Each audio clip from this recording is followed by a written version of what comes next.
Bismillahirrahmanirrahim. Assalamualaikum warahmatullahi wabarakatuh. Alhamdulillahi rabbil alamin wa bihi nasta'inu ala umurid dunya waddin. Wassalatu wassalamu ala asyrafil anbiya'i wal mursalin sayyidil awwalin wal akhirin wa ala alihi wa sahbihi ajma'in. Amma ba'du. Rekan-rekan mahasiswa yang dirahmati oleh Allah Subhanahu wa taala, di pertemuan kita kali ini kita sampai pada pertemuan yang selanjutnya, yaitu setelah kita membahas tentang karakteristik ajaran Islam. Sekarang kita akan membahas tentang 3 sumber ajaran Islam dan penjelasannya. Nah, rekan-rekan yang dirahmati Allah Subhanahu wa taala, bahwa ajaran Islam adalah ajaran terakhir yang Allah Subhanahu wa taala turunkan ke muka bumi ini sebagai panduan dalam kehidupan manusia. Nah, ajaran Islam ini dia mempunyai sumber. Apa itu sumber? Sumber adalah satu hal yang menjadi tempat keluarnya sesuatu. Ya, jadi ajaran Islam dia mempunyai sumbernya. Sumbernya harus jelas. Ya, sumbernya harus jelas. Karena banyak orang yang kemudian mengambil sumber ajaran Islam ini yang kemudian tidak bisa diterima di dalam Islam. Contoh, mengambil sumber dari takhayul. Apa itu takhayul? Dari khoyal. Dari sumber-sumber yang tidak kredibel. Dari dukun, dari orang-orang pintar yang tidak mempunyai rujukan. Ya. Jadi ajaran Islam ini adalah ajaran yang dia mempunyai sumber yang sangat jelas. Tidak boleh orang mengambil sumber atau menciptakan sumber lain. Contohnya gimana? Adalah, dia bermimpi contohnya. Mimpi ini tidak bisa dijadikan sebagai sumber kecuali mimpinya Nabi. Kalau mimpi Nabi adalah wahyu. Tapi kalau mimpinya kita, itu bukan sebagai sumber. Berarti harus kita ketahui. Ya. Nah, itu dia. Atau omongan orang-orang yang kita anggap pintar contohnya, tapi tidak ada dasarnya. Ini juga tidak bisa diterima. Maka sumber ajaran Islam atau ajaran Islam itu harus didasarkan pada sumber yang jelas. Ya, didasarkan pada sumber yang jelas. Nah, di sini sumber yang pertama adalah Al-Qur'an. Yang kedua adalah hadis, dan yang ketiga adalah ijtihad. Nah, ini yang nanti akan kita bahas bersama-sama. Rekan-rekan yang dirahmati Allah Subhanahu wa taala. Nah, yang pertama, ya, sumber dari ajaran Islam itu adalah Al-Qur'an. Jadi kalau orang menyampaikan Islam dan ketika ditanya apa sumbernya? Al-Qur'an. Surat apa dan ayat berapa? Ini harus jelas. Karena dalam Islam ini mengajarkan kepada kita untuk kemudian kita disiplin terhadap sumber. Ya, disiplin terhadap sumber. Apalagi tentang masalah agama, tentang masalah berita saja. Ya, ada panduannya di dalam Al-Qur'an untuk kita mengambil dari sumber-sumber yang jelas. Contohnya di dalam surat Al-Hujurat, Allah Subhanahu wa taala mengatakan, in ja'akum fasiqun binaba'in fatabayyanu. Jika datang seorang fasik dengan sebuah berita, maka perjelaslah. Maka cross checklah. Jadi berita-berita yang berseliweran dan lain sebagainya, sekarang apalagi ya di media-media sosial dimanapun, semua orang bisa memberikan berita. Tapi mana berita yang hoax dan mana berita yang benar, ya, ini harus jelas. Nah, Islam mengajarkan kepada kita untuk kita menjadi orang-orang yang komitmen terhadap sumber itu. Ya. Contoh dalam bermasyarakat atau dalam kita berteman, ya. Sering kita mendapatkan informasi-informasi terkait dengan salah satu dari teman kita dan langsung kita percaya. Dan ini bukan karakter Islam. Kalau ada kawan kita menyampaikan berita yang terkait dengan saudara kita yang lain atau kawan kita yang lain, maka itu harus kita cross check. Tak boleh langsung kita iakan, oh iya ya, oh begitu ya, langsung kita meradang, langsung kita marah.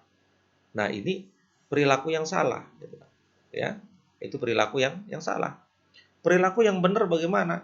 Ya silakan saja, orang mau ngasih berita, ngasih informasi, silakan saja. Tapi semua berita, apalagi terkait dengan kehormatan kawan kita, terkait dengan kehormatan saudara kita, maka kita tidak boleh langsung percaya dengan informasi itu. Harus apa? Harus kita cross check. Ya. Nah, ini terkait dengan informasi yang kita perlukan di dalam kehidupan kita. Apalagi kalau kita berbicara tentang masalah agama. Jadi orang tidak boleh sembarangan bicara tentang masalah agama. Ya. Orang tidak boleh berbicara sembarangan tentang masalah agama. Dan harus kita tahu dia sumbernya apa. Sumber pembicaraannya apa, temanya apa. Ya kan? Nah, itu dia. Maka sumber yang bisa kita terima ketika kita berbicara tentang ajaran Islam, yang pertama apa? Sumbernya Al-Quran. Apa itu Al-Quran? Al-Quran adalah kalamullah, adalah perkataan Allah yang berisikan firman-firman Allah, ya, diwahyukan kepada Nabi Muhammad SAW sebagai salah satu mukjizat melalui perantara malaikat Jibril. Ini. Jadi Al-Quran itu firman Allah, perkataan Allah. Memang disampaikan oleh malaikat kepada Nabi Muhammad SAW, tapi itu bukan perkataan Nabi. Kalau perkataan Nabi itu namanya hadis. Tapi perkataan Allah ini disebut dengan Al-Qur'anul Karim. Ya. Nah, jadi harus jelas. Jadi Allah Subhanahu wa taala berfirman. Kenapa Allah tidak langsung berfirman? Ya Allah langsung berfirman, tapi bagaimana manusia mendengarkan? Tidak mungkin. Ya, manusia tidak bisa mendengarkan perkataan Allah kecuali Allah menyampaikan melalui utusannya yang namanya malaikat Jibril atau Rohul Kudus. Malaikat Jibril menyampaikan kepada Nabi Muhammad SAW dan Nabi Muhammad SAW menyampaikannya kepada siapa? Kepada umatnya. Ya.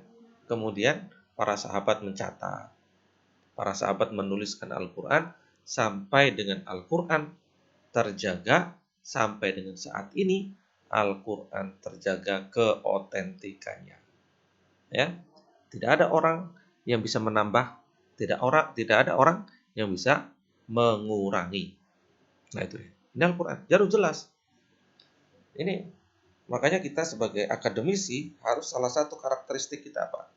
Salah satu karakteristik mahasiswa atau insan akademisi adalah orang yang selalu tidak mudah menerima informasi.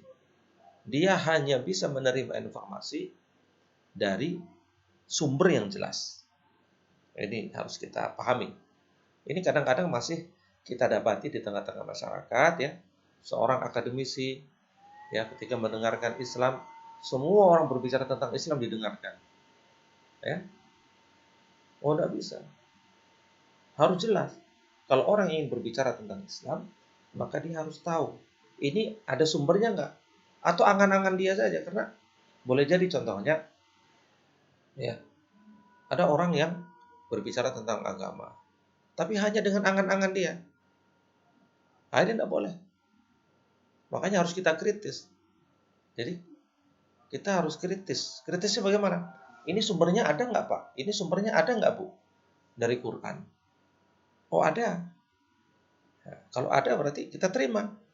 Jangan sampai kita menerima sumber-sumber agama kita dari sumber-sumber yang tidak kredibel, dari sumber-sumber yang tidak jelas. Karena ini kaitannya dengan panduan kehidupan kita. Ini panduan harus jelas juga. Jadi tidak semua orang yang kemudian ia mengatakan dirinya sebagai orang yang sudah bergelar, ya, mempunyai titel dan lain sebagainya, profesor, doktor dan sebagainya. Tapi kalau tidak punya sumber yang jelas, ya kita tinggalkan. Karena kita hanya tunduk kepada Allah Subhanahu wa taala dan Rasulullah Shallallahu alaihi wasallam. Ini ya, jadi sumber Al-Qur'an. Ini sumber utama. Ya, sumber utama. Jadi Al-Qur'anul Karim ini Allah Subhanahu wa taala mengatakan apa? Alif Lam Mim. Dzalikal kitabu la raiba fihi. Alif Lam Mim. Kitab itu yaitu Al-Qur'an tidak ada keraguan di dalamnya. Hudan lil muttaqin. Petunjuk bagi orang-orang yang bertakwa.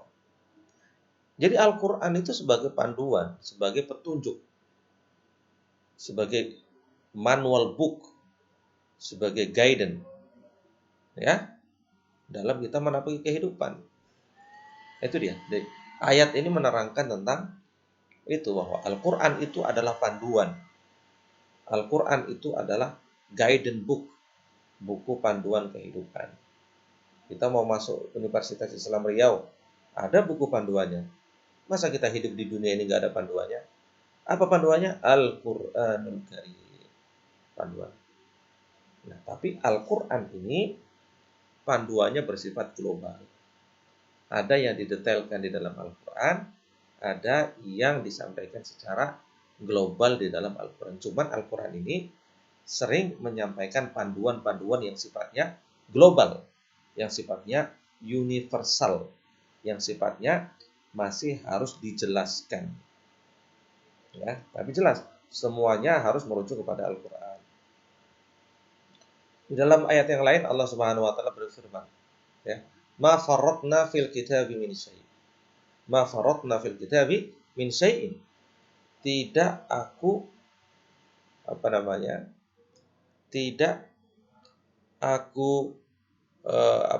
alpakan sedikit pun, kecuali semuanya telah tertera di dalam Al-Qur'anul Karim. Ya, jadi semuanya sudah dijelaskan oleh Allah Subhanahu wa taala di dalam Al-Qur'an. Cuman siapa yang memahami? Yang bisa memahami, yang mengajarkan kepada kita adalah ulama. Apa maksudnya? Maksudnya adalah permasalahan apapun yang dihadapi oleh umat manusia, baik tingkatannya personal, baik tingkatannya keluarga, baik tingkatannya masyarakat, baik tingkatannya kehidupan manusia secara umum, baik masalah itu dihadapi oleh manusia secara umum, semuanya telah disiapkan di dalam Al-Quran. Ya, dalam 6.600 sekian ayat. Nah, ini mukjizat Allah Subhanahu wa taala. Apakah semua manusia bisa memahami Al-Quran? Bisa, tapi harus dengan perantara guru, ya. Harus dengan guru, harus punya gurunya. Ya. Atau harus merujuk kepada pendapat-pendapat guru kita, baik guru secara langsung maupun pendapat-pendapat ulama-ulama dari buku-buku, ya, dari artikel-artikel, dari makalah-makalah, dari tulisan-tulisan, dari ceramah-ceramah, ya. Jadi berguru itu bisa dengan langsung, bisa dengan tidak langsung. Berguru dengan langsung contohnya kita belajar dengan dosen kita belajar dengan guru kita, ya, atau kita hadir ke majelis taklim, ya. Yang tidak langsung bagaimana? Mendengarkan ceramah melalui MP3, mendengarkan ceramah melalui video, melalui YouTube, membaca buku-buku pemikiran para ulama, membaca pendapat-pendapat ulama terkait dengan permasalahan-permasalahan tertentu. Nah, itu jadi kita memahami Al-Quran, ya, sulit untuk kita memahaminya ketika kita tidak mempunyai perangkat-perangkat memahaminya, kecuali kalau kita mendengarkan dari pendapat guru-guru kita, pendapat dari para ulama. Nah, rekan-rekan yang dirahmati Allah, selanjutnya, ya, sumber yang kedua apa? Sumber yang kedua adalah hadis atau sunnah. Nih, Al-Quran seperti yang saya sebutkan, ada yang Allah detailkan, seperti contohnya apa? Seperti contohnya masalah wudhu. Wudhu Allah detailkan tata caranya, ya kan? Tapi sholat nggak Allah detailkan tata caranya, bagaimana ruku, bagaimana sujud, nggak Allah detailkan. Tapi kalau wudhu Allah detailkan, ya, meskipun tidak begitu detail. Tapi bahwa ruku-rukunya telah disebutkan, yaitu niat, membasuh muka, membasuh kedua tangan, mengusap sebagian kepala, dan kemudian membasuh kaki. Nah, secara tertib. Nah, ini diterangkan. Begitupun yang detail apa? Contohnya adalah tentang masalah warisan. Tentang masalah warisan. Nah, tapi mayoritas di dalam Al-Quran itu diterangkan secara global. Nah, bagaimana dan siapa yang merinci dan siapa yang menjelaskan? Itulah peran Rasulullah Shallallahu Alaihi Wasallam. Jadi harus jelas gitu, ya kan? Peran Rasul Shallallahu Alaihi Wasallam. Ya. Nah, bagaimana? Kan Rasul sudah wafat, ya. Rasul sudah meninggal. Rasul sudah mendahului kita. Ya, tapi sumber-sumber yang berasal dari Rasul itu masih tercatat dan senantiasa tercatat sampai dengan hari kiamat, hasil dari upaya ulama-ulama hadis di dalam di dalam mencatat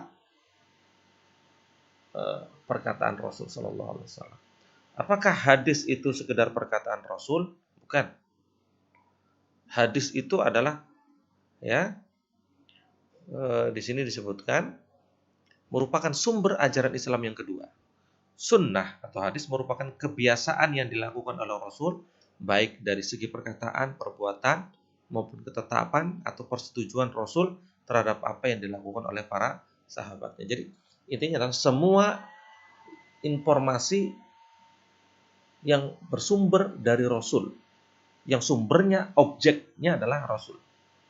Kadang Rasulullah menyampaikan, ya, hadis dalam bentuk perkataan, ya. Apakah semua hadis itu dalam bentuk perkataan? Oh, tidak. Tidak semua hadis dalam bentuk perkataan. Ada hadis dalam bentuk perbuatan, ya. Ada hadis dalam bentuk perbuatan. Nah, hadis dalam bentuk perbuatan ini contohnya gimana? Rasul tidak mengatakan, tapi para sahabat menceritakan, oh Rasul itu dulu melakukan ini loh. Oh Rasul dulu melakukan ini loh. Oh kalau ada masalah ini Rasulullah melakukannya begini loh. Ya.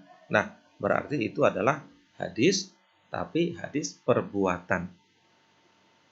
Ya. Kalau hadis perkataan itu baru sabda. Jadi kalau kita mendengar sabda itu adalah perkataan. Ya, hadis perkataan. Tapi sekali lagi bahwa ada hadis sumber dari Rasul yang berbentuk perbuatan. Ini dia. Berbentuk perbuatan.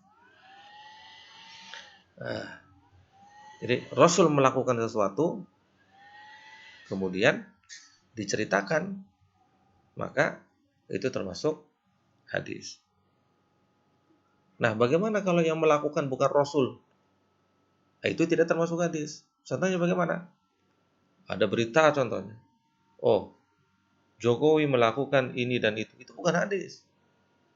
Ya, tapi kalau yang diceritakan adalah Rasulullah melakukan ini dan itu, nah itu baru hadis. Jadi intinya apa? Semua yang disandarkan pada Rasul, baik dari perbuatan, perkataan, yang disebut dengan sabda, atau perbuatan, atau ketetapan, atau persetujuan. Contohnya ketetapan dan persetujuan bagaimana? Contohnya begini. Suatu saat Rasulullah SAW melihat para sahabat sedang akan menyantap biawak. Ini biawaknya bukan biawak seperti kita itu ya, tapi biawak padang pasir. Nah, ini Rasulullah merasa jijik.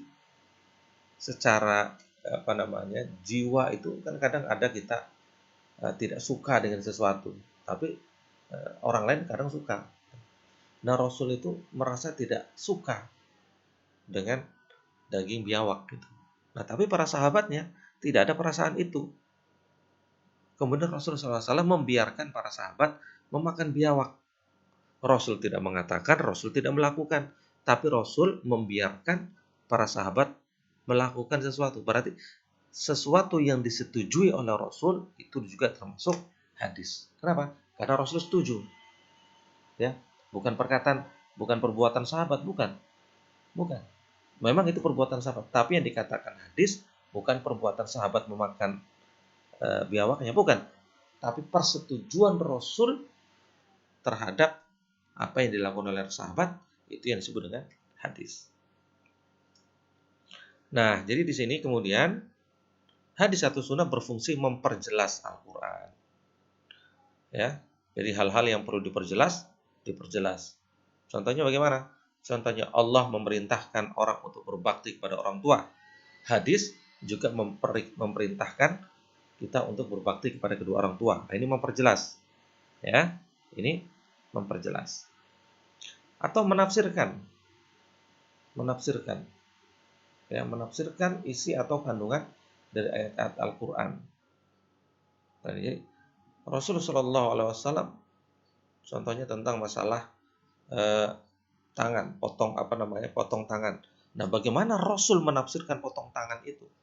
Apakah sampai dengan hanya pergelangan tangan, atau sampai dengan siku, atau sampai dengan pangkal tangan itu? Nah, ini diperjelas oleh Rasul Shallallahu Alaihi Wasallam, ditafsirkan oleh Rasul Shallallahu Alaihi Wasallam. Ya, dan begitu tugas dari hadis Rasul Shallallahu Alaihi Wasallam. Jadi sampai sini bisa dipahami. Nah, di sini disebutkan hadis dari sisi bentuknya ada qauliyah, perkataan. Ini disebut dengan sabda. Fi'liyah, perbuatan Rasul. Diceritakan, yang menceritakan siapa? Sahabat. Takririyah tadi ya, persetujuan. Seperti sahabat memakan biawak, Rasulullah diamkan, berarti Rasulullah setuju. Nah, ada hamiyah, ada rencana. Jadi contoh ini, biasanya Rasulullah SAW itu berpuasa 10 Asyura. Berpuasa pada tanggal 10 bulan Muharram atau 10 Asyura namanya, atau puasa Asyura. Nah, rupanya para orang-orang Yahudi juga melakukan hal yang sama. Pada tanggal 10 Muharram mereka puasa juga. Maka Rasulullah SAW mengatakan, kalau demikian tahun depan saya akan berpuasa tanggal 9. Untuk apa? Untuk beda, tampil beda. Karena ajaran Islam ini ajaran yang harus tampil beda dengan ajaran Nasrani dan ajaran Yahudi. Maka ketika orang Yahudi juga puasa, maka Rasul mengajarkan kepada umatnya untuk tampil beda. Dengan cara apa? Dengan cara berpuasa pada tanggal 9. Tapi sebelum itu terjadi, rupanya Rasulullah SAW telah mangkat atau telah wafat. Maka ini disebut sebagai hadis hammiyah atau rencana Rasul yang belum terrealisasikan. Nah, dari sisi periwayatan hadis ini, apa beda hadis dengan Quran? Kalau Quran itu tidak ada periwayatan. Kenapa? Karena dari dulu Al-Quran sudah ditulis, ya kan? Dari dulu Al-Quran sudah ditulis. Sedangkan hadis di zaman Rasul, di zaman Khulafaur Rasyidin, hadis ini tidak boleh ditulis. Kenapa? Karena khawatir akan bercampur dengan Al-Quran. Ya, sebagaimana contohnya kitab suci sebelum Al-Quran itu bercampur antara perkataan Allah dan perkataan nabinya. Mohon maaf, contohnya kalau Anda mencoba untuk membaca Alkitab Injil contohnya, maka Anda akan mendapatkan perkataannya bercampur, perkataan Allah, perkataan Nabi atau perkataan Nabi Isa, ya kan? Nah makanya Al-Quran difokuskan ya, biar tidak bercampur antara mana perkataan Rasul, mana perkataan Allah Subhanahu wa taala. Maka dilarang para sahabat pada saat itu untuk menuliskan hadis. Karena Al-Quran ini diturunkan 23 tahun. Nanti kalau contohnya sahabat, salah satu seorang sahabat, ya, menuliskan hadis, menuliskan Al-Quran di satu lembaran, di bawahnya nuliskan hadis. Kemudian dia wafat. Kemudian akan terjadi kerancuan. Ada terjadi perdebatan. Ini hadis atau ini Al-Quran. Nah, makanya eh, dengan adanya kebijakan Rasul dan para sahabatnya pada saat itu untuk tidak menuliskan Al-Quran, untuk tidak menuliskan hadis, maka Al-Quran menjadi sangat otentik. Cuman masalahnya apa? Masalahnya adalah hadis. Lama kelamaan banyak orang yang kemudian memalsukan hadis. Nah, karena banyak orang yang memalsukan hadis, banyak orang yang lupa terhadap cara meriwayatkan dan sebagainya, maka mulailah ada gerakan menuliskan kembali hadis. Nah, karena rentang waktunya dengan Rasul itu sudah panjang, maka menggunakan metode periwayatan. Dari A meriwayatkan dari B, terus meriwayatkan sampai dengan Rasulullah Shallallahu Alaihi Wasallam bersabda. Jadi itu periwayatannya panjang. Nah, itu disebut dengan riwayat. Makanya kalau ada seorang menyampaikan hadis, maka harus disebutkan riwayat siapa. Tapi berbeda kalau Al-Quran. Al-Quran tidak ada periwayatan, ya kan? Kalau Anda bertanya tentang Al-Quran, Al-Quran riwayat siapa? Itu tidak ada. Al-Quran tidak ada periwayatan, tapi hadis ada periwayatan. Makanya tingkatan periwayatan itu ada yang mutawatir, ada yang masyhur, ada yang ahad, ya. Dari sisi kualitasnya, ada yang sahih, ini kualitasnya A. Ada yang hasan, kualitasnya B. Sahih itu benar. Hasan itu baik. Dhaif itu lemah, bukan palsu ya, lemah. Ini kualitas C. Maudhu, palsu, ini kualitasnya D, ditolak. Ya, kualitasnya D. Nah, jadi begitu. Ulama-ulama kita telah sampai pada mengklasifikasikan. Ini hadisnya kualitasnya A. Oh, sahih berarti. Oh, hadisnya kualitasnya hasan. Oh, ini kalau dalam bahasa kita itu B, baik. Oh, itu dhaif, itu lemah. Jadi bedakan ya, lemah ini bukan berarti palsu. Lemah ini boleh jadi karena orangnya boleh jadi benar, tapi ketika periwayatan salah satu dari rawinya atau yang meriwayatkan, contohnya dia agak lupa, contohnya, itu berarti menjadi lemah. Ya, satu menjadi lemah. Maudhu baru palsu.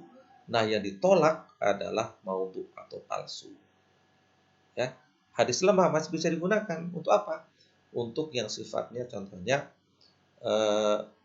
afdoliyah atau keutamaan baca yasin, keutamaan ini, keutamaan itu masih bisa digunakan dhaif, ya. Nah, itu yang kedua sumbernya. Nah, jadi sumber Al-Qur'an, sumber ajaran agama, ajaran Islam itu yang utama dua, Al-Qur'an dan hadis. Itu sumber utamanya. Nah, kemudian yang ketiga itu namanya ijtihad. Apa itu ijtihad? Ijtihad adalah mengerahkan segala kemampuan berpikir secara maksimal untuk mengeluarkan hukum syar'i dari dalil-dalil syara', yaitu Quran dan hadis. Contoh, permasalahan dari waktu ke waktu itu kan selalu ada, ya kan? Permasalahan-permasalahan tidak semuanya ada di zaman Rasul atau di zaman ketika Al-Quran diturunkan, di zaman Rasulullah SAW hidup, masalahnya berbeda. Setelah Rasulullah wafat, banyak masalah yang tidak ada. Apalagi zaman sekarang. Zaman sekarang ini, Masya Allah, masalahnya sangat banyak sekali. Tapi apakah kemudian semuanya bisa diselesaikan oleh Quran dan Sunnah? Bisa. Tapi apakah masalahnya sudah ada? Nggak ada. Contohnya, contoh kecil ya. Ini masalah rokok contohnya. Rokok di zaman Rasul tidak ada. Rokok di zaman sahabat tidak ada. Maka tidak ada keterangan tentang hukum rokok di Quran. Tidak ada keterangan tentang hukum rokok di hadis. Karena masalahnya tidak ada. Nah, sekarang ada contohnya masalah rokok itu. Nah, sekarang bagaimana kita ingin mengetahui hukum rokok? Quran tidak ada, hadis tidak ada. Apakah boleh kemudian orang mengatakan, oh rokok itu boleh? Kenapa? Di Quran tidak ada larangan. Di hadis tidak ada larangan. Yang nggak ada, di zaman dulu nggak ada. Tapi apakah kemudian yang tidak ada di zaman dulu kemudian boleh? Ekstasi contohnya. Apakah ada di zaman dahulu? Yang zaman dahulu yang namanya mabuk itu cair. Sekarang ada pil, ada bubuk, ya kan? Ada lem, ada macam-macamnya. Apakah kemudian ketika tidak ada di zaman Rasul, kemudian ini boleh? Nah, berarti di sini perlu yang namanya ijtihad. Siapa yang bisa ijtihad? Ijtihad yang bisa melakukan adalah ulama. Ya, ulama-ulama kita mencoba untuk mengetahui apa hukum, bagaimana panduan Quran, bagaimana panduan sunnah dalam perkara-perkara yang baru. Ah, itu dia, ya, dalam perkara-perkara baru. Contohnya, masalah apa namanya? Ya, contoh tadi masalah rokok atau masalah minum-minuman keras, ya. Atau contohnya contoh-contoh dalam kedokteran, contohnya masalah cloning dan masalah yang lain sebagainya, contoh. Di zaman Rasul tidak ada. Tapi kata Allah bahwa Al-Quran sudah lengkap.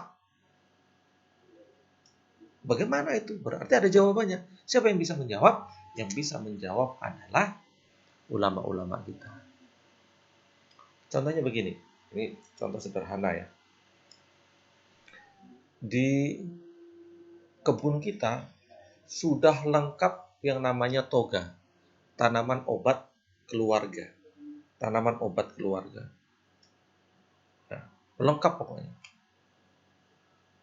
Nah, apakah kemudian setiap orang yang datang ke situ kemudian mencari obat dari apa namanya penyakitnya bisa ditemukan atau secara simpel? Tidak. Siapa yang bisa mengetahui? Orang yang mengetahui tentang obat-obatan, orang yang mengetahui tentang racik-racikan. Contohnya pohon A diracik dengan pohon B, ya diracik dengan dahan B, diracik menjadi satu obat.